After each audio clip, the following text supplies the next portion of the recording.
La personnalité de Jane Saunders m'a frappé quand j'ai su un petit peu quel genre de vie elle avait mené, parce que ça ressemble beaucoup à celle d'une héroïne de Balzac, qui s'appelle, chez Balzac, Dinah Pied-de-Fer, qui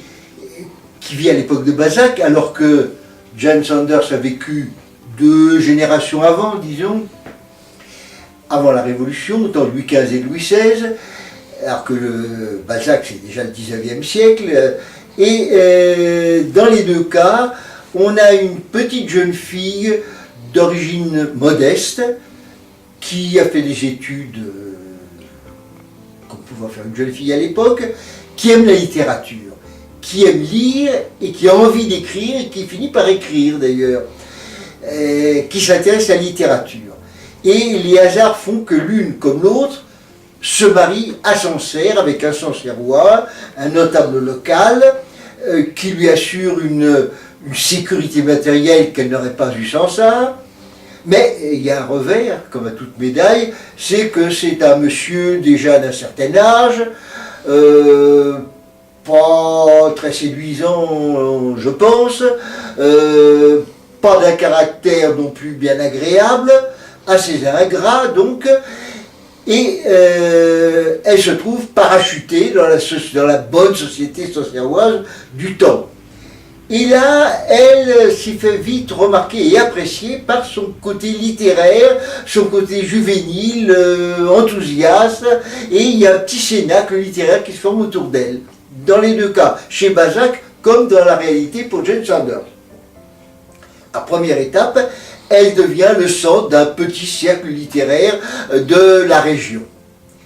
Et puis,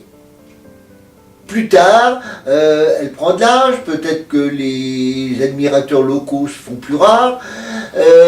elle a plus d'ambition et elle arrive à avoir un auditoire plus lointain. Chez Balzac, c'est parce qu'elle devient la maîtresse d'un journaliste de Paris, et alors elle est mêlée au milieu du théâtre, des premières, des avant-premières des pièces de théâtre à l'époque d'Hernani, vous voyez le genre. Et pour Jane Saunders, c'est autre chose. Elle est anglaise, elle a gardé des liens avec celle qui l'a attirée là comme patronne, qui était une anglaise émigrée à Sancerre au XVIIIe siècle et qui avait besoin d'une demoiselle de compagnie, qu'il l'avait embauchée et puis qu'il a mariée sur place, disons. Donc, l'ancienne patronne, qui est devenue peu à peu une amie, a gardé des liens épistolaires avec elle et l'a fait entrer dans une sorte de cercle littéraire britannique autour d'un poète qui a eu son heure de célébrité, William Cowper, qui était en même temps le centre d'un petit cercle à la fois mystique et littéraire avec une revue. Et elle a publié des lettres écrites de Sancerre dans cette revue où elle raconte pas tellement le pittoresque de sa vie quotidienne, peut-être hélas pour nous, mais ses états d'âme d'une émigrée, et puis en même temps d'une protestante dans un milieu très catholique, même s'il y a un fond protestant à Sancerre, et qui a des problèmes aussi sans doute avec son mari, et donc, mais elle écrit des lettres qui ont eu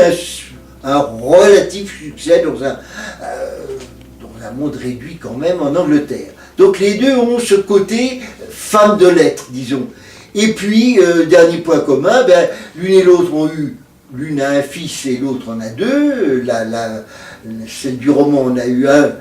d'un amant, celle de la réalité en a eu 2 de son mari, et leurs fils ont eu une carrière bien assise socialement. Quant à elles, leurs succès se sont arrêtés là. Alors le parallèle m'a frappé et j'ai essayé de connaître ce qu'on peut connaître de la vie de cette dame, où il y a pas mal de trous d'ombre jusqu'à maintenant.